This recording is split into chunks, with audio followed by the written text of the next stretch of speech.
नमो नारायणाय। कार्तिक मास की आप सभी को हार्दिक शुभकामनाएं। आप सभी का दिन शुभ हो, मंगलमय हो। आज दिनांक है 1 नवंबर और आज है दशमी युक्त एकादशी। आज आप सुनेंगे कार्तिक मास महात्म्य का अध्याय नंबर 26 और उससे पहले सुनिए कार्तिक स्नान की कहानियाँ। अब सुनिए कार्तिक मास की पहली कहानी, पंच भीखू की कहानी। पुणे नहाई पड़वा नहाई, 5 रतन पंच तीरथ पंच भीखम नहाई। 1 टका मेरी गांठ में सुनियो रघुराई, आधे का लाई आंवला आधे की राई। राय दामोदर सांवला जिसने सृष्टि रचाई, राजा के घर उतरी पुत्री बनाई। राजा लाया ब्याह की रानी बन आई, 4 चक्कर 4 मकर 4 दिए की लौ। मैं तुझसे पूछूं श्री कृष्ण जी कब निस्तारा होए, जब आएगा कार्तिक का महीना तब निस्तारा होए। प्रेम से बोलिए कार्तिक के राय दामोदर की जय। अब सुनिए भीष्म पंचक यानी पंच भीखू व्रत कथा। किसी गांव में एक साहूकार रहता था और उसका एक बेटा और बहू भी उसके साथ ही रहते थे। साहूकार की बहू कार्तिक मास में रोज सवेरे उठकर गंगा स्नान करने के लिए जाती। सुबह जल्दी जाते समय वह किसी भी पराये पुरुष का मुंह नहीं देखती थी। यह उसका रोज का नियम था। एक राजा का बेटा भी रोज सवेरे गंगा स्नान करने के लिए जाया करता था। वह हैरान होता कि मैं इतनी जल्दी उठता हूँ स्नान करने के लिए, लेकिन कोई तो है जो मुझसे भी जल्दी उठकर स्नान कर लेता है। कार्तिक माह के 5 दिन बचे थे कि एक दिन साहूकार की बहू स्नान करके वापस जा रही थी और उस समय राजा का वह बेटा स्नान करने के लिए आ रहा था। आवाज सुनकर बहू जल्दी जल्दी जाने लगी, लेकिन जल्दबाजी में उसकी माला मोजड़ी वहीं छूट गई। राजा के बेटे ने उसकी माला मोजड़ी उठा ली और सोचने लगा कि जिस स्त्री की यह माला मोजड़ी इतनी सुंदर है, वह स्त्री खुद कितनी सुंदर होगी। तब उसने पूरे गांव में घोषणा करवा दी कि यह जिसकी माला मोजड़ी है वह 5 रात मेरे पास आएगी। साहूकार के बेटे की बहू ने कहा, मैं 5 रात जाऊंगी, लेकिन किसी को साख भरने बैठा देना। राजा के बेटे ने एक तोते को पिंजड़े में बंद करके गंगा किनारे पर टांग दिया। बहू सुबह के समय आई, पहली पढ़ी पर पैर रखा और बोली, हे कार्तिक के ठकुराई दामोदर, 5 पांडु छठे नारायण, भीखम राजा, उस पापी को नींद आ जाए। राजा के बेटे को सचमुच नींद आ गई। वह नहा धोकर चलने लगी तो तोते से बोली, सुआ सुआ तेरे गल डालूंगी हीरा, मेरी साख भरियो वीरा। सुनकर सुआ यानी तोता बोला कि कोई वीर भी साख भरता है क्या? वह फिर बोली, सुआ सुआ सुआ तेरे पग घालूंगी नेवर, साख भरियो मेरे देवर। सुआ ने कहा, ठीक है भाभी, मैं तेरी साख रखूंगा। ये वह कहकर चली गई। राजा का बेटा हड़बड़ा कर उठा और सुआ से पूछा, सुआ सुआ वह आई थी, कैसी थी, बताना तो। सुआ बोला, आभा किसी बिजली, होली किसी झल, केला किसी कामिनी, गुलाब का सा रंग। अगले दिन राजा के बेटे ने सोचा कि आज तो मैं अपनी उंगली में चीरा लगाकर बैठूंगा, इससे मुझे नींद नहीं आएगी। अगले दिन वह राजकुमार अपनी उंगली को चीर कर लेट गया और साहूकार की बहू आई और भगवान से उसी तरह प्रार्थना करने लगी और उसके प्रार्थना करने पर राजकुमार को पहले दिन की तरह फिर से नींद आ गई। अब वह तो स्नान करके फिर से वापस चली गई। जागने पर राजकुमार ने तोते से फिर पूछा, सुआ सुआ वह आई थी क्या? तोते ने फिर से वही बात दोहरा दी। अब राजकुमार बोला कि आज तो मैं रातों में आंखों में मिर्ची डालकर बैठूंगा। रात में वह सचमुच अपनी आंखों में मिर्ची डालकर ही बैठ गया। साहूकार की बहू फिर आई, फिर से प्रार्थना की, जिससे राजकुमार को फिर से नींद आ गई। अब राजकुमार ने तोते से बहू के आने की बात पूछी। उसने फिर से वही बात दोहरा दी। राजकुमार अब फिर से सोचने लगा, आज तो मैं बिना बिस्तर के ही बैठूंगा। रात को बिना बिस्तर के वह बैठ गया। जब बहू कार्तिक स्नान करने आई तो उसने फिर से भगवान से प्रार्थना की। राजकुमार को फिर से नींद आ गई। जब वह स्नान करके जाने लगी तो आंखें बंद करके चली गई। राजकुमार जब उठा तो वह जा चुकी थी। राजकुमार अब तो बड़ी सोच में पड़ गया और सोचने लगा कि आज तो मैं अंगीठी जलाकर बैठूंगा, जिससे मुझे नींद नहीं आएगी। फिर वह रात को अंगीठी रखकर अपने पास में बैठ गया। साहूकार की बहू आई और फिर से भगवान से प्रार्थना करने लगी कि हे प्रभु, आपने 4 रातें तो निकाल दी, अब यह रात आखिरी बची है, इसे भी निकाल दो, मेरी लाज रख लो। भगवान ने उसकी बात रख ली और राजकुमार को 5वीं रात भी नींद आ गई। जब वो स्नान करके जाने लगी तो तोते से बोली, सुआ सुआ, इस पापी को कह देना कि 5 रातें पूरी हो चुकी हैं। अब वह मेरी मोतियों की माला मेरे घर भिजवा दे। सुबह राजकुमार की आंख खुली तो उसने तोते से पूछा, सुआ सुआ, आज भी वह आई थी क्या? तो तोते ने कहा, हाँ वह आई थी और उसने अपनी माला मंगवाई है क्योंकि उसकी 5 रातें पूरी हो चुकी हैं। यह सुनकर राजकुमार सोचने लगा कि वह तो सच्ची थी, तभी तो भगवान ने भी उसका सत रखा। कुछ समय के बाद राजकुमार को कोढ़ हो गया। राजा ने ब्राह्मण को बुलवाकर पूछा कि मेरे बेटे का शरीर क्यों जल रहा है। ब्राह्मण ने विस्तार से सारी बात राजा को बता दी कि इसने क्या किया था। ब्राह्मण ने कहा, इसने मेरे पति वृत्ति स्त्री पर बुरी नजर डाली है, इसलिए इसे यह रोग हो गया है। राजा ने इसे ठीक होने का उपाय पूछा तो वह ब्राह्मण कहने लगा कि उस साहूकार की बहू को अगर यह अपनी धर्म बहन बना ले और रोज उसके जल से यह स्नान करे तब तो यह ठीक हो सकता है। राजकुमार साहूकार की बहू की माला लेकर साहूकार के घर गया और बोला कि यह माला आपकी पुत्र वधू की है, आप इसे ले लीजिए और कृपा कर अपनी बहू के नहाए हुए जल से मेरे बेटे को नहला दीजिए। साहूकार बोला कि मेरी बहू तो किसी पराये पुरुष का मुंह तक नहीं देखती, आप उसे इस नाली पर बिठा दीजिए। जब वह ऊपर नहाएगी तब नीचे इस नाली के पानी से आपका पुत्र स्नान कर लेगा। राजकुमार ने वैसा ही किया और कुछ समय के बाद उसका शरीर चंदन सा स्वस्थ हो गया। हे पंचविखु देवता, जैसे आपने साहूकार की पुत्र वधू का सत रखा वैसे ही सभी का रखना। अब सुनिए कार्तिक मास की सीता नित्य नेम की कहानी। इस कहानी को सीता माता कहती थी और प्रभु श्री राम सुना करते थे। एक दिन श्री राम भगवान को किसी काम के लिए बाहर जाना पड़ा तो सीता माता कहने लगी, भगवान मेरा तो 12 वर्ष का नित्य नेम है, अब आप बाहर जाएंगे तो मैं अपनी कहानी किसे सुनाऊंगी। तब श्री राम ने कहा कि सीते आप कुएं की पाल पर बैठ जाना और वहाँ जो भी औरतें पानी भरने आएंगी उन्हें अपनी कहानी सुना दिया करना। सीता माता कुएं की पाल पर जाकर बैठ गई। तभी एक स्त्री आई, उसने रेशम की जरी की साड़ी पहन रखी थी और सोने का घड़ा ले रखा था। सीता माता उसे देखकर कहने लगी, बहन मेरा 12 वर्ष का नित्यनेम सुन लो। फिर वह स्त्री बोली कि मैं तुम्हारा नित्यनेम सुनूंगी तो मुझे तो घर जाने में देर हो जाएगी और मेरी सास मुझसे झगड़ा करेगी, इसलिए उसने कहानी नहीं सुनी और अपने घर चली गई। लेकिन उसके घर जाते ही उसकी रेशम जरी की साड़ी फट गई, सोने का घड़ा मिट्टी के घड़े में बदल गया। सासू ने देखा तो पूछा, अरे बहू ये किसका दोष अपने सिर लेकर आ गई है।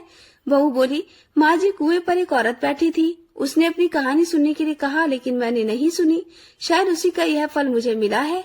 बहू की बात सुनकर अगले दिन वही साड़ी और वही घड़ा लेकर सास कुएं की पाल पर गई।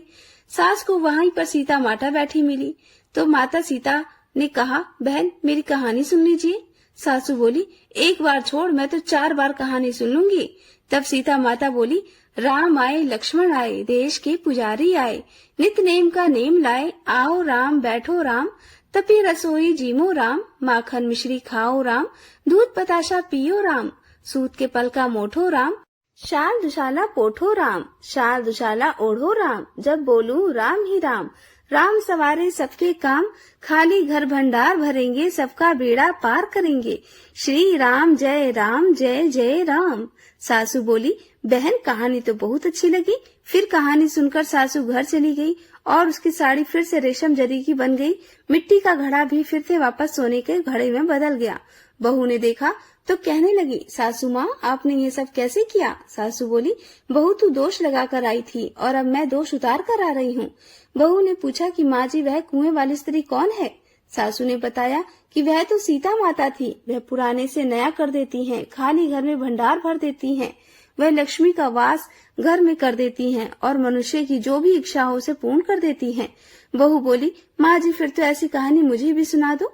सास बोली कि ठीक है तुम भी सुनो। फिर सास ने कहानी शुरू की, राम आए लक्ष्मण आए, देश के पुजारी आए, नित नेम का नेम लाए, आओ राम बैठो राम, तपी रसोई जीमो राम, माखन मिश्री खाओ राम, दूध बताशा पियो राम, सूत के पल का मोठो राम, शाल दुशाला पोठो राम, शाल दुशाला ओढ़ो राम, जब बोलू राम ही राम, राम सवारे सबके काम, खाली घर भंडार भरेंगे, सबका बेड़ा पार करेंगे, बोलो श्री राम जय जय राम।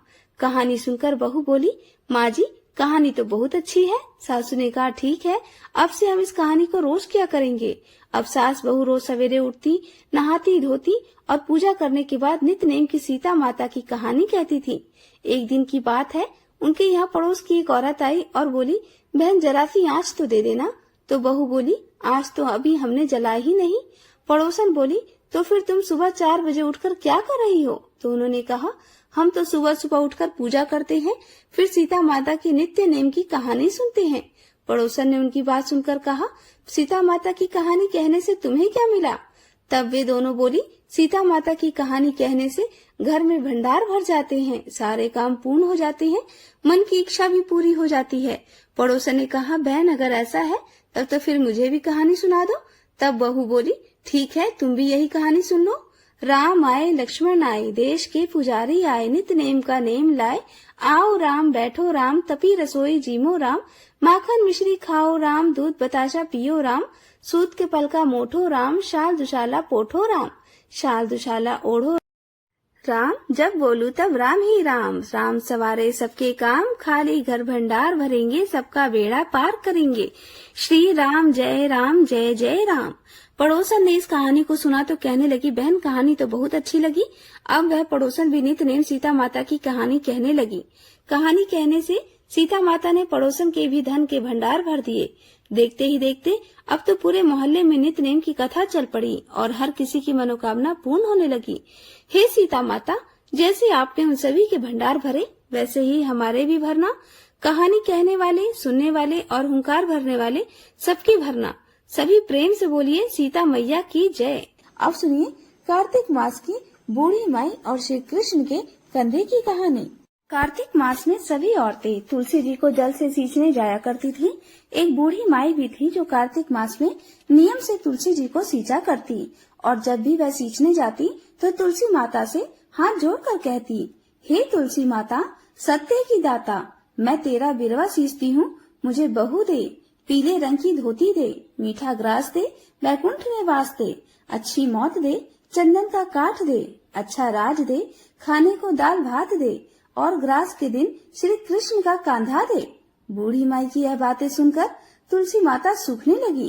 तुलसी माता को यूं सूखते देखकर भगवान श्री कृष्ण ने पूछा, हे तुलसी, तुम दिन प्रतिदिन सूखती क्यों जा रही हो? तब तुलसी माता ने कहा, बस मेरे मन की मत पूछो प्रभु। भगवान कहने लगे, मैं नहीं पूछूंगा तो फिर कौन पूछेगा? अब तुलसी माता कहने लगी, हे प्रभु, एक बूढ़ी माई आती है और अपनी बात कहकर चली जाती है। मैं उनकी सारी बातें तो पूरी कर दूंगी, लेकिन कृष्ण का कंधा कहाँ से ले आऊंगी? तब भगवान बोले कि जब वह मरेगी तो अपने आप ही मैं कंधा देने आ जाऊंगा। तुम बूढ़ी माई से यह बात कह देना। इसके कुछ दिनों के बाद वह बूढ़ी माई मर गई। बूढ़ी माई के मरने पर सारा गांव इकट्ठा हो गया और उसका अंतिम संस्कार समय आने पर जब गांव के लोग उन्हें उठाने लगे तो वह बहुत भारी हो गई और किसी के भी उठाए ना उठी। तब सभी बोले, ये तो बहुत संस्कारी थी, बहुत पूजा पाठ करती थी और कोई पाप भी नहीं किया, फिर ये इतनी भारी कैसे हो गई? तभी बूढ़े ब्राह्मण के वेश में भगवान वहाँ आए और कहने लगे कि यह भीड़ कैसी है? तब गांव के लोग बताने लगे कि एक बूढ़ी माई रहती थी, वही मर गई है और यह इतनी पापिन थी कि उसकी अर्थी नहीं उठ रही, यह बहुत भारी हो गई है। वैसे तो अपने जीवन में इसने बहुत पूजा पाठ की। तब भगवान बोले कि मुझे इसके कान में कुछ कह लेने दो, फिर यह उठ जाएगी। ऐसा कहकर भगवान ब्राह्मण के वेश में बूढ़ी माई के पास गए और उसे कान में कहा कि माई, तू अपने मन की कर ले, पीताम्बर की धोती ले, मीठा मीठा ग्रास ले, वैकुंठ में वास ले, चटके की चाल ले, चंदन का काठ ले, झालर की झनकार ले, दाल भात का जीवन ले और कृष्ण का कांधा भी ले। भगवान की यह बात सुनकर बूढ़ी माई तो तुरंत हल्की हो गई और तब भगवान स्वयं उन्हें अपने कंधे पर लेकर गए। इस प्रकार बूढ़ी माई को मुक्ति मिल गई और वह बैकुंठ लोक चली गई। हे तुलसी माता, जैसे आपने उन बूढ़ी माई की मुक्ति की, वैसे ही हम सबकी करना। जैसे भगवान ने उन्हें कांधा दिया, वैसे हमें भी देना। सभी प्रेम से बोलिए, तुलसी माता की जय, श्री कृष्ण भगवान की जय। कार्तिक मास में सुनी जाने वाली जाट और भाट की कहानी। एक समय की बात है, किसी गांव में एक जाट और एक भाट रहते थे। दोनों अच्छे मित्र थे।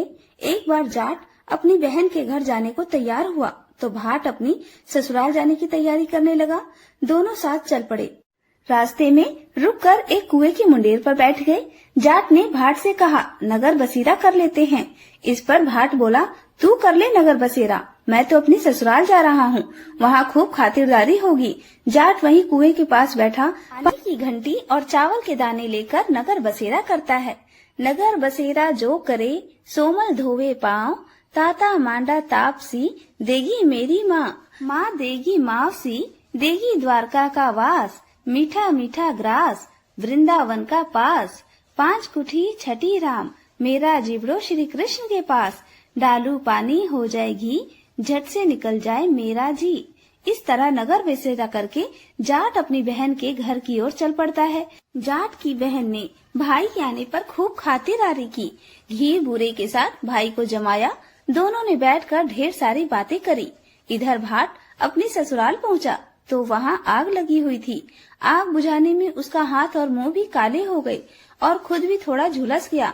न रोटी मिली न पानी, किसी ने पूछा तक नहीं। एक पड़ोसन आई तो उसने भाट की सास को कहा, जवाई आया है, जरा उसकी आओ भगत कर लो। सास बोली, सब कुछ तो जल गया, अब कहाँ से आओ भगत करूं। तब पड़ोसन ने भाट को एक रोटी के साथ छाछ दी। भाट ने वही खाकर गुजारा किया। शाम को वह दोनों अपने अपने घर की ओर वापस चल पड़े। रास्ते में मिले, एक दूसरे का हाल पूछा। भाट बोला, मेरी ससुराल में तो आग लगी हुई थी, आग बुझाने में खुद काला हो गया हूँ, न रोटी मिली न पानी मिला। जाट बोला, मेरी बहन ने तो खूब खातिर करी। फिर बोला, मैंने कहा था ना नगर बसेरा कर लेते हैं, चल अब आजा नगर बसेरा कर ले। लेकिन भाट फिर न माना। कह दिया। भाट के जाने के बाद जाट फिर से पानी का लोटा और चावल लेकर बैठा और नगर बसेरा करने लगा। नगर बसेरा जो करे सोमल धोवे पाँव, ताता मांडा तापसी देगी मेरी माँ, माँ देगी मावसी देगी द्वारका का वास, मीठा मीठा ग्रास वृंदावन का वास, 5 कुटी छठी रास मेरा जीवड़ो श्री कृष्ण के पास, डालू पानी हो जाएगी झट से निकल जाए मेरा जी। ऐसा कहकर वह वहाँ से चल पड़ा। घर पहुँचते ही जाट की मौसी ने बहुत लाड़ प्यार किया। उधर भाट घर गया, उसकी भैंस खो गई। उसका पिता एक लाठी लेकर उसकी ओर दौड़ा और कहने लगा, ससुराल गया तो आग लगा दी, अब यहाँ आया तो भैंस खो दी, जा पहले भैंस लेकर आ, तभी रोटी पानी मिलेगा। भाट सारा दिन भैंस ढूंढता रहा, लेकिन उसे भैंस कहीं नहीं मिली। जाट और भाट की मुलाकात फिर से बाजार में हुई। जाट ने भाट के हालचाल पूछे तो भाट बोला, वापस आते ही मेरी भैंस खो गई, तब से भैंस को ढूंढ रहा हूँ, रोटी का तो पूछो ही मत। जाट बोला, मैंने कहा था ना नगर बसेरा कर लेते हैं, लेकिन तूने मेरी नहीं मानी। जाट की बात सुनकर भाट बोला कि तेरे नगर बसेरे में इतनी ताकत है तो चल अब कर ही लेते हैं। दोनों ने बैठकर नगर बसेरा किया। नगर बसेरा जो करे सोमल धोवे पाँव, ताता मांडा तापसी देगी मेरी माँ, माँ देगी मावसी देगी द्वारका का वास, मीठा मीठा ग्रास वृंदावन का वास, 5 कुटी छठी रास मेरा जीवड़ा कृष्ण के पास, डालू पानी हो जाएगी झट से निकल जाए मेरा जी।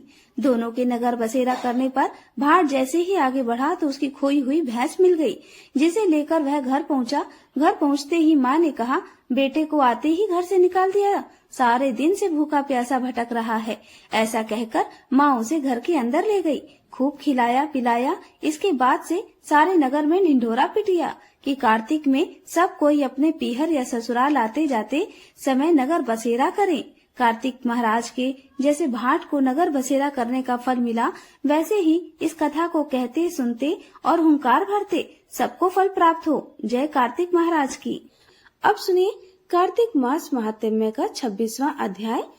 बड़े मनोयोग पूर्वक नारद जी से यह कथाएं महाराज पृथु सुन रहे थे।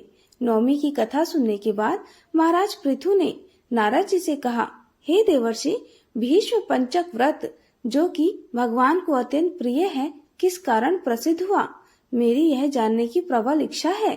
नारद जी ने कहा, हे राजन, यह व्रत अनादि काल से था, परंतु बीच में लुप्त हो गया था। दोबारा यह कब और कैसे प्रारंभ हुआ, इसकी कथा सुनो। इस युग में भगवान श्री कृष्ण ने भीष्म पितामह को यह व्रत बताया था और उन्होंने सर्वप्रथम इसे किया था। इस कारण यह व्रत भीष्म पंचक के नाम से प्रसिद्ध हुआ। हे राजा पृथु, महाभारत युद्ध से पहले पांडवों की ओर से जब भगवान श्री कृष्ण कौरवों को समझाने के लिए गए, तब सर्वप्रथम वह विदुर जी के पास पहुँचे। विदुर जी ने उनका अत्यंत आदर सत्कार किया। इसके बाद श्री कृष्ण भीष्म जी के पास गए। वहां जाकर कुशल क्षेम के बाद श्री कृष्ण ने अपने आने का संपूर्ण वृत्तांत भीष्म जी को सुनाया। तब भीष्म जी कहने लगे, भगवान, तीनों लोकों के स्वामी होते हुए भी आप केवल पांडवों की ओर से ही दूत बनकर क्यों आए? और पांडवों के प्रति आपको इतना प्रेम होने का क्या कारण है? तीनों लोग तो आपके वश में हैं। तब पांडवों ने ऐसा कौन सा व्रत, तप, दान, पुण्य या यज्ञ किया है, अथवा उनके पास ऐसा क्या वशीकरण है जिसके कारण आप उनके वश में हो गए हैं? भगवान श्री कृष्ण ने तब मुस्कुराकर उत्तर दिया, हे गंगा पुत्र, यद्यपि यह रहस्य अत्यंत गुप्त है, फिर भी इसे मैं तुम्हें बताता हूँ।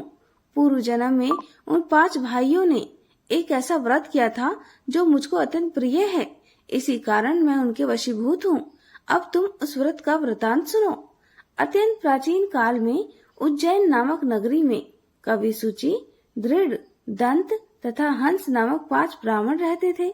वे सभी वेदों के ज्ञाता, युवा, रूपवान तथा गंधर्व विद्या में अत्यंत निपुण थे। वे सभी दिशाओं में भ्रमण करके अपनी गान विद्या द्वारा पर्याप्त धन प्राप्त किया करते थे। एक बार वे मथुरा नगरी में सुवीर नामक राजा के दरबार में पहुंचे। संगीत कला में निपुण होने के कारण उन्होंने राज्य सभा में इसका प्रदर्शन करने की इच्छा प्रकट की। वे 4 दिन उपवास और परम पवित्र यमुना जी में स्नान करते रहे। फिर उन्होंने किसी से राजा का संपूर्ण वृत्तांत पूछा। उसने बताया कि राजा की कादम्बरी नामक अत्यंत सुंदर भोग पत्नी है। वह संगीत विद्या में निपुण, मधुर कंठी, नृत्य में अत्यंत प्रवीण, रूप लावण्य तथा यौवन में अद्वितीय है। वह प्रतिदिन राजा के सम्मुख एकांत में नृत्य तथा गायन करती है। ये सुनकर वे पांचों एक ऐसे स्थान पर जाकर खड़े हो गए जहाँ कादम्बरी के नृत्य तथा ताल के स्वर सुनाई पड़ते थे। इसके बाद राजा के पास आने जाने वालों से कहने लगे, बड़े दुख की बात है कि आपके राजा के पास नृत्य कला जानने वाला कोई नहीं है। वीणा में तार बराबर नहीं है, 2 तार ढीले हैं, यहाँ तक कि बाजे की धुन के अनुसार नृत्य भी शुद्ध नहीं है। यह बात किसी ने राजा से जाकर कह दी। राजा ने वहाँ पर कादम्बरी का नृत्य हो रहा था, वहाँ उन 5 को बुलवाया। वहाँ पहुंचकर उन्होंने राजा को आशीर्वाद दिया और राजा के निकट ही बैठ गए। कादम्बरी ने उनको संगीत विद्या में अत्यंत निपुण समझकर अपना विशिष्ट नृत्य दिखाया। जब उसने चक्र में ताल दिया तो उन ब्राह्मणों ने उसे रोका। उसने चक्र छोड़कर यथा योग्य ताल दिया, मगर चक्र खंडित नहीं किया।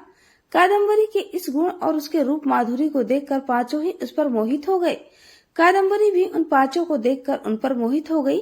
फिर उसने रात्रि के समय गुप्त रूप से अपनी एक सहेली के साथ उन 5 को यह संदेश भेजा कि तुम में से एक प्रतिदिन नगरी के उत्तर की ओर यमुना नदी के समीप लताओं से घिरे निर्जन अतंत नामक तीर्थ में मेरे पास आकर अपनी पनी विद्या तथा गुण का प्रदर्शन करो। उस समय मैं भी वीणा तथा राग का कौशल दिखाऊंगी। आगे की घटनाएं सुनाते हुए भगवान ने कहा, एक ब्रह्मचारी जो मेरा भक्त था, दुष्ट संगति से बचने के लिए गांव से अत्यंत दूर रहता था। उन दिनों वह भीष्म पंचक व्रत करके मंदिर में मेरा पूजन किया करता था। कार्तिक शुक्ल एकादशी के दिन उन संगीता के ब्राह्मणों में से कवि नाम का बड़ा भाई भी उस मंदिर में आया। कादम्बरी भी वहां पर पहुंच गई। वहां मेरे भक्त ने जिस प्रकार पूजन किया, कवि नामक ब्राह्मण ने भी वैसा ही किया। उसके बाद वीणा लेकर गायन प्रारंभ कर दिया। मेरा भक्त क्योंकि अपने मन पर विजय प्राप्त कर चुका था, इस कारण गायन सुनकर उसे क्रोध नहीं आया। कादम्बरी और कवि समस्त रात्रि गायन और नृत्य करते रहे। प्रातःकाल ब्रह्मचारी भक्त को गोबर का आचमन करते देखकर कवि ने भी वैसा ही किया। इसके बाद कादम्बरी अपने महल में चली गई। ब्रह्मचारी की संगति और रात्रि जागरण के कारण कवि के समस्त पाप दूर हो गए। अतः द्वादशी के दिन वह अपना समस्त द्रव्य दान करके विरक्त हो गया। दूसरे दिन सूची आया। उसने भी रात्रि भर कादम्बरी के साथ नृत्य और गायन किया और ब्रह्मचारी की तरह पूजन करके गौमूत्र का आचमन किया। प्रातःकाल होते हुए वह भी अपना संपूर्ण धन दान करके सन्यासी हो गया। उसने निश्चय किया कि जिस प्रकार कादम्बरी के नृत्य, गायन और रूप को देखकर ब्रह्मचारी का मन भी चलायमान नहीं हुआ, उसी प्रकार मुझे भी अपने मन को वश में करना चाहिए। तीसरे दिन त्रयोदशी को दृढ़ नामक वाला भाई कादम्बरी से मिलने आया और समस्त रात्रि नृत्य और गायन करने के बाद ब्रह्मचारी की तरह ही उसने भी पूजा की और गौ दूध का आचमन किया। दोनों भाइयों के समान वह भी विरक्त होकर सन्यासी बन गया। अगले दिन अर्थात चतुर्दशी को मंदिर में चौथा भाई दंत आया और पूर्ववर्ती बंधुओं के समान कादम्बरी के साथ रात्रि भर नृत्य और गायन करके ब्रह्मचारी से बचे घी का पान करके मन शुद्ध हो जाने के कारण वह भी विरक्त हो गया। सबसे अंत में अर्थात पूर्णिमा को हंस नामक सबसे छोटे भाई ने आकर ब्रह्मचारी को प्रणाम किया और यमुना में स्नान करके आंवले के वृक्ष के नीचे श्राद्ध कर्म किया और बाद में अपने भाइयों के समान ही वह भी विरक्त हो गया। इस प्रकार पांचों भाइयों ने एक एक दिन यह व्रत किया। कथा समाप्त करते हुए भगवान कृष्ण ने कहा, हे भीष्म, कार्तिक मास में हमारा पूजन और दान पुण्य करने से करोड़ों योगों के समान फल मिलता है। उस तरह राजा ने नित्य प्रति रात्रि में कादम्बरी के मंदिर में जाने का समाचार पाकर उसे महल में ही बंद कर दिया ताकि वह महल में ना जा सके, और हुआ भी यही, वह मंदिर में नहीं जा सकी। कार्तिक मास में हमारे सामने नृत्य गायन करने के कारण वही कादम्बरी अपने अगले जन्म में द्रौपदी हुई। हंस नाम वाला ब्राह्मण आंवले के वृक्ष के नीचे श्राद्ध आदि करने के कारण युधिष्ठिर हुआ। एकादशी के जागरण के कारण कवि अर्जुन, सुचि सहदेव, दंत नकुल और दृढ़ नाम वाला ब्राह्मण पराक्रमी भीम हुआ। हे भीष्म जी, वस्तुतः पूर्व जन्मों में पांडवों द्वारा किए गए इस व्रत के कारण ही मैं उनके वशीभूत हूँ। तब भीष्म पितामह के पूछने पर श्री कृष्ण भगवान ने उन्हें तुलसी की महिमा को इस प्रकार वृतांत सुनाया, जिसे आज आप सभी बहुत ही सावधानी पूर्वक और श्रद्धा के साथ सुनिएगा, क्योंकि आज और कल एकादशी के इस पावन अवसर पर तुलसी महिमा का यह वृतांत आपके लिए उतना ही आवश्यक है जितना कि अमर हो जाने के लिए देवताओं के लिए अमृत था। कार्तिक मास में जो भक्त नित्य स्नान करके पवित्र होकर कोमल तुलसी दल से भगवान विष्णु की पूजा करते हैं, वह निश्चय ही मोक्ष पाते हैं। पूर्व समय में भक्त विष्णुदास भक्ति पूर्वक तुलसी पूजन से शीघ्र ही भगवान के धाम को चला गया और राजा चोल उसकी तुलना में गौड़ हो गए। तुलसी से भगवान की पूजा पाप का नाश और पुण्य की वृद्धि करने वाली है। अपनी लगाई हुई तुलसी जितना ही अपनी जड़ को फैलाती है, उतने ही सहस्त्र युगों तक मनुष्य ब्रह्म लोक में प्रतिष्ठित रहता है। यदि कोई तुलसी मिले जल में स्नान करता है तो वह पाप मुक्त होकर धन्य हो जाता है। जिसके घर में तुलसी का पौधा विद्यमान है, उसका घर तीर्थ के समान है, वहाँ यमराज के दूत नहीं जाते। जो मनुष्य तुलसी काष्ठ से युक्त गंध धारण करता है, कोई भी पाप उसके शरीर को स्पर्श नहीं कर पाते। जहाँ तुलसी वन की छाया हो, वहीं पर पितरों की तृप्ति के लिए श्राद्ध करना चाहिए। जिसके कान में, मुख में और मस्तक के तुलसी के पत्ते की छाया दिखाई देती है, तो उस पर प्रेत की छाया कभी नहीं पड़ सकती। आदिकाल में हरि, मेधा और सुमेधा नामक दो ब्राह्मण थे। वह जाते जाते किसी दुर्गम वन में परिश्रम से व्याकुल हो गए। वहाँ उन्होंने एक स्थान पर तुलसी दल देखा। सुमेधा ने तुलसी का महान वन देखकर उसकी परिक्रमा की और भक्ति पूर्वक प्रणाम किया। यह देखकर हरि मेधा ने पूछा कि तुमने अन्य सभी देवताओं और तीर्थ व्रतों के रहते तुलसी वन को ही प्रणाम क्यों किया?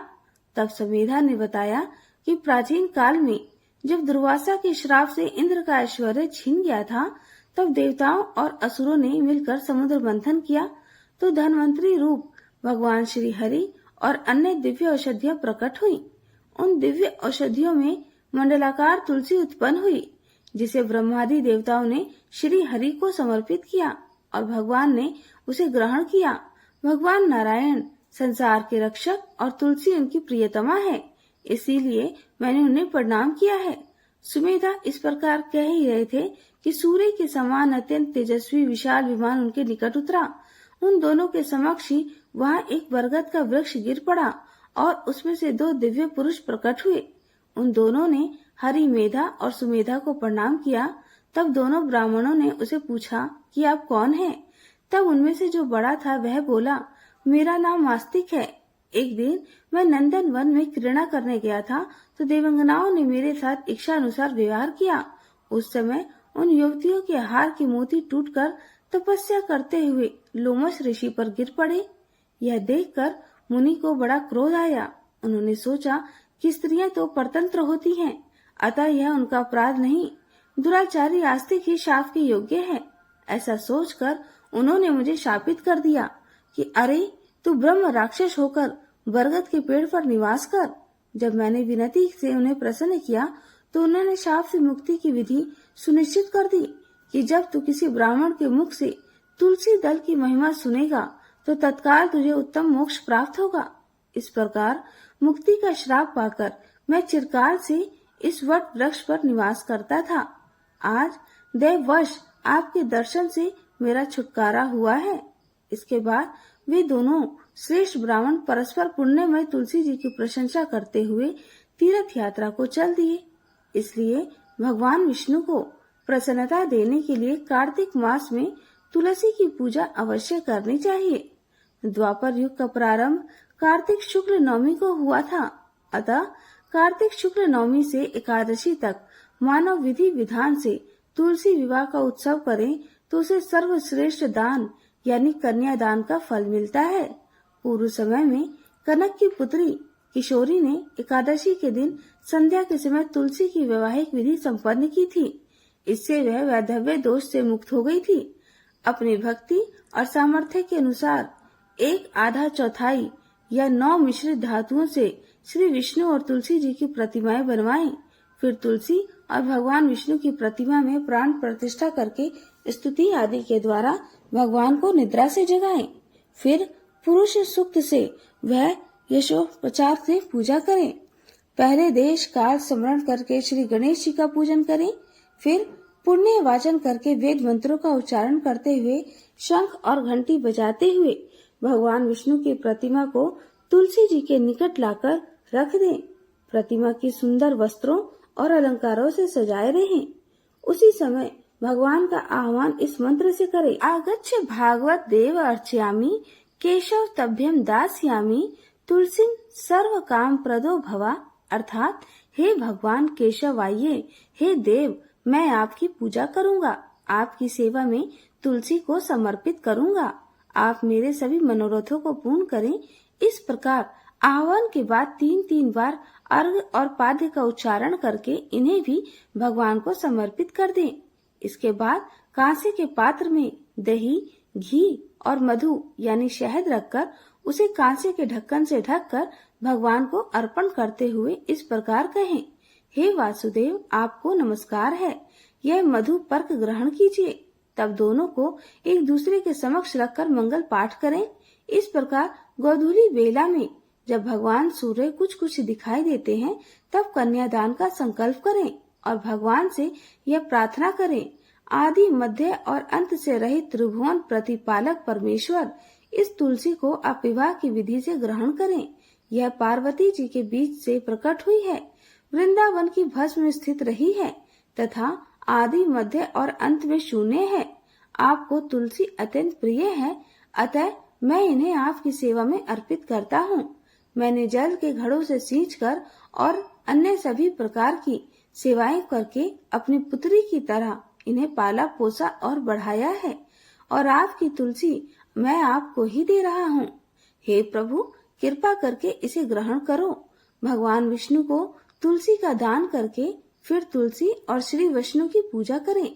अगले दिन प्रातः काल में पुनः पूजा करें। अग्नि की स्थापना करके उसमें द्वाराक्षर मंत्र अर्थात ओम नमो भगवते वासुदेवाय से खीर, घी, मधु और तिल मिश्रित द्रव्य की 108 आहुति दें। आप चाहें तो आचार्य से होम की शेष पूजा करवा सकते हैं। तब भगवान से प्रार्थना करके कहें, प्रभु आपकी प्रसन्नता के लिए मैंने यह व्रत किया, इसमें जो कमी रह गई हो वह आपके प्रसाद से पूर्णता को प्राप्त हो जाए। अब आप तुलसी जी के साथ वैकुंठ धाम में पधारें। आप मेरे द्वारा की गई पूजा से सदा संतुष्ट रहकर मुझे कृतार्थ करें। इस प्रकार व्यक्ति तुलसी विवाह का पारायण करके भोजन करे और भोजन के बाद तुलसी के अपने आप गिरे हुए पत्तों को खाकर सब पापों से मुक्त होकर भगवान के धाम को प्राप्त होता है। भोजन में आंवला और बेर का फल खाने से उच्छिष्ट दोष मिट जाता है। तुलसी दल और पत्तियां जब भी तोड़नी हो तो उसके लिए वैदती और व्यतिपात इन 2 योगों में मंगल, शुक्र और रवि इन 3 वारों में, द्वादशी, अमावस्या और पूर्णिमा इन 3 तिथियों में, संक्रांति और जन्म तथा मरण, छूत यानी सूतक में तुलसी दल तोड़ना मना है। संक्रांति, अमावस्या, द्वादशी, रात्रि और दोनों संध्याओं में भी तुलसी दल कभी न तोड़े। किंतु तुलसी के बिना भगवान की पूजा पूर्ण नहीं मानी जाती, इसलिए निषेध समय में तुलसी वृक्ष से स्वयं गिरी पत्ती से पूजा करें। पहले दिन पवित्र स्थान पर रखे हुए तुलसी दल से भी भगवान की पूजा की जा सकती है। शालिग्राम जी की पूजा के लिए वर्जित तिथियों में भी तुलसी तोड़ी जा सकती है, लेकिन बिना स्नान के और जूता पहनकर भी कभी तुलसी ना तोड़ें। तुलसी का एक एक पत्ता ना तोड़कर पत्तियों के साथ अग्रभाग को तोड़ना चाहिए। तुलसी की मंजरी सब फूलों से बढ़कर मानी जाती है। मंजरी तोड़ते समय उसमें पत्तियों का रहना भी आवश्यक माना जाता है। निम्नलिखित मंत्र पढ़कर पूज्य भाव से पौधे को हिलाए बिना तुलसी के अग्रभाग को तोड़े, इससे पूजा का फल लाख गुना बढ़ जाता है। तुलसी दल तोड़ने का मंत्र है: तुलसी से स्मृत जन्मासी, सदा त्वम केशव प्रिया, चनि में केशवर्षात्, वरदा भव शोभने, तवदंग संभवे पत्रे पूजयामी, यथा हरिम तथा कुरुहु पद पवित्रांगी, कलोमल विलासिनी। प्रिय श्रोताओं, इस प्रकार आज तुलसी जी की महिमा और महात्म्य सहित कार्तिक मास का 26वां अध्याय पूर्ण हुआ। अब आपको सुनाते हैं कार्तिक स्नान की कहानियाँ। अब सुनिए तपसी और लपसी की कहानी। क्योंकि बिना लपसी तपसी की कहानी के सुनी गई कथाओं का कोई भी पुण्य प्राप्त नहीं होता, इसलिए कार्तिक मास के हर दिन नियम से अंत में लपसी तपसी की कहानी भी सुनी जाती है। एक बार की बात है, एक लपसी था और एक तपसी था। तपसी तो भगवान की तपस्या करता था और लपसी सवा शेर की लापसी बनाकर उसका भोग लगाकर जीव लेता था। एक दिन वे दोनों आपस में झगड़ा करने लगे। तपसी बोला, मैं बड़ा हूँ। लपसी बोला, मैं बड़ा हूँ। इतने में देवर्षि नारद वहाँ आए और बोले, तुम दोनों क्यों झगड़ा कर रहे हो? लपसी ने बताया कि हे देवर्षि, मैं बड़ा हूँ। और तपसी ने कहा, मैं बड़ा हूँ। तपसी बोला, मैं सारा दिन भगवान की पूजा करता हूँ, इसलिए मैं बड़ा हूँ। यह सुनकर नारद जी ने कहा कि मैं तुम्हारा फैसला कल कर दूंगा। कार्तिक मास चल रहा था।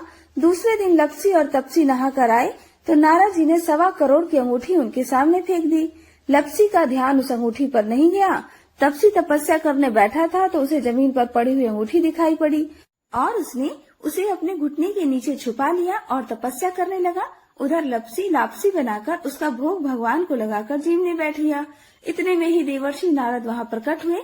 उन्हें देखकर दोनों ने प्रणाम किया और फिर दोनों एक साथ पूछा, बताइए देवर्षि, हम दोनों में से कौन बड़ा है?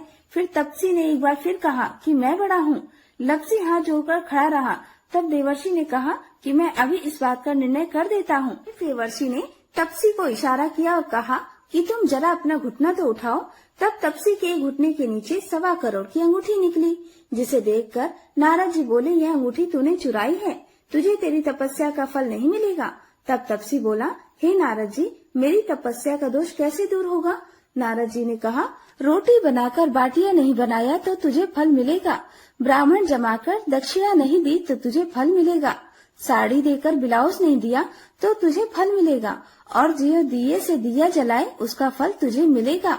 सब व्रत त्योहारों की कहानी सुनने के बाद जो तेरी कहानी ना सुने उसका फल तुझे मिलेगा।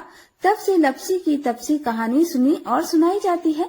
कहानी सुनने के बाद कहा जाता है, लपसी का फल लपसी ना होयो, तपसी का फल तपसी ना होयो, माँ की कहानी कथा का फल माने को हो। यह थी लपसी और तपसी की कहानी। सभी प्रेम से बोलिए, कार्तिक के ठकुराई दामोदर जी की जय। अब सुनिए श्री तुलसी स्तोत्र। सनातन धर्म में तुलसी को अत्यंत पूजनीय माना जाता है। जिस घर के आंगन में तुलसी होती है वहाँ कभी कोई कष्ट नहीं आता और माँ तुलसी के नाम के उच्चारण मात्र से ही भगवान विष्णु प्रसन्न हो जाते हैं। तुलसी जी में जल चढ़ाने से घर में सुख समृद्धि आती है तथा हर प्रकार के रोग शोक आदि व्याधि से मुक्ति मिल जाती है। तुलसी जी की पूजा करते समय श्री तुलसी स्तोत्र का पाठ जरूर करना चाहिए। ऐसा करने से माता तुलसी जल्दी प्रसन्न होती हैं और माता तुलसी जी की पूजा का भक्तों को 2 गुना फल मिलता है। तो प्रिय श्रोताओं, अब आपको पुंडरीकृत तुलसी स्तोत्र का हिंदी अनुवाद सुना रहे हैं। आप सब भी अपने मन में श्रद्धा रखकर तुलसी स्तोत्र का हिंदी अनुवाद सुनिए। देवी तुलसी माँ को मेरा प्रणाम है, मैं आपको नमन करता हूँ। हे विश्व की पालक, आप श्री हरि की परम प्रिय हैं। हे देवी, आपकी शक्ति के कारण ब्रह्मा से लेकर सभी देवता इस संपूर्ण संसार को बनाए रखने और उसका अंत करने में सक्षम हैं। इसका अर्थ है कि आपके कारण ही ब्रह्मा जी के साथ अन्य देवतागण सृष्टि के निर्माण, उसके पालन पोषण और विनाश में लगे हुए हैं। देवी तुलसी जी, आपको मेरा प्रणाम है जो जीवन में कल्याण लाती हैं। उन देवी तुलसी को नमस्कार है जो विष्णु जी की प्रिय हैं और जो शुभ है, मुक्ति प्रदान करने वाली हैं, समृद्धि प्रदान करने वाली हैं। देवी तुलसी को नमस्कार है। देवी तुलसी को नमस्कार है। हे देवी, कृपया मुझे सभी प्रकार के दुर्भाग्य और विपत्तियों से बचाए रखना। हे देवी, आपकी महिमा का वर्णन करना, यहाँ तक कि आपका स्मरण मात्र ही मनुष्य को पवित्र बना देता है। देवी तुलसी जी को प्रणाम है। मैं देवी तुलसी को पूरी श्रद्धा के साथ प्रणाम करता हूँ, जो देवियों में सबसे प्रमुख है और जिनका तेजोमय रूप है, जिसे देखकर इस नश्वर संसार के सभी पापी अपने पापों से मुक्त हो जाते हैं। देवी तुलसी को मेरा प्रणाम है।